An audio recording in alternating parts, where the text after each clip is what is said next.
Voice of Rain, written by Walt Whitman, is a beautiful picturization of a natural phenomena in the form of free verses. The poet has written it in a dialogue form where conversation between the poet and rain is showcased. You must have studied about water cycle, which involves three steps, namely evaporation, condensation, and precipitation. The poet has used his poetic skills to explain us this phenomenon where we come to know about the life cycle of rain.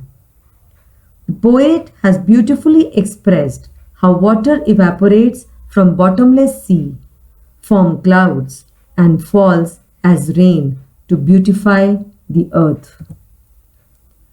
The poem begins with a question asked by the poet. The poet asks the rain, "Who art thou?" which means, "Who are you?" The rain surprisingly discloses its identity by answering that she is the poem of earth. The pattering sound of the rain is interpreted by the poet as the answer to his question. Rain that compares itself to the poem of earth due to its power to thrill, soothe, and heal. This metaphor has been aptly used because poetry gives comfort and rejuvenates human beings. It provides joy and happiness. It is eternal and universal, and all these qualities are present in rain. The rain says that it rises up in the form of water vapors. Deep sea is the origin of its formation, and this cycle is a continuous cycle. It is never ending and eternal process. These water vapors cannot be seen or perceived by anyone, hence are called as impalpable. The vapors rise and move towards the sky and form clouds. The clouds are formed in an indefinite shape. The poet has beautifully expressed the scientific fact that is, the water the water which rises has the same content, that is, water molecules, but a different state of existence, that is, gaseous state, hence altogether changed and yet the same. In other words, we can say that raindrops do not lose their identity even after changing into vapor form and clouds. Even after transformation, the clouds retain their identity.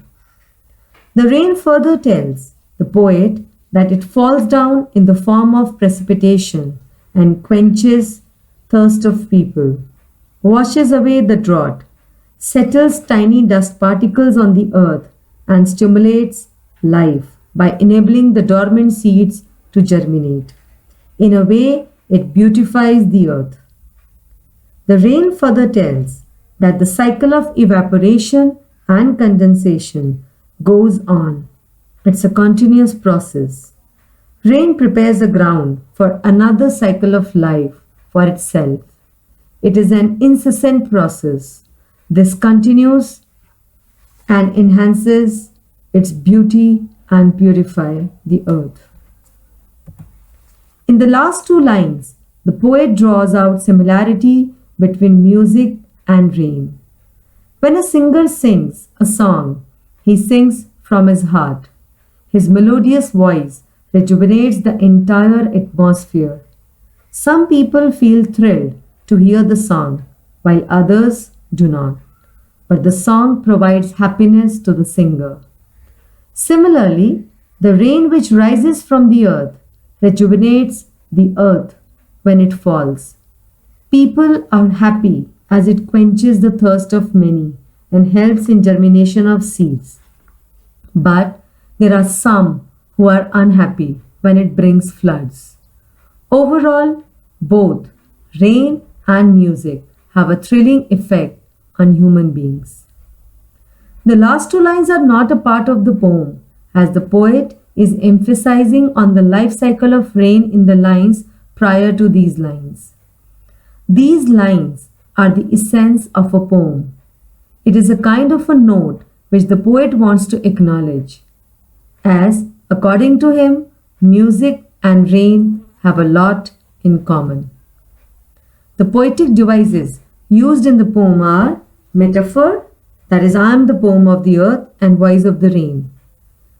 Next is personification. Here, rain is personified. Alliteration is also used in the lines, said I to the soft falling shower, whence vaguely formed.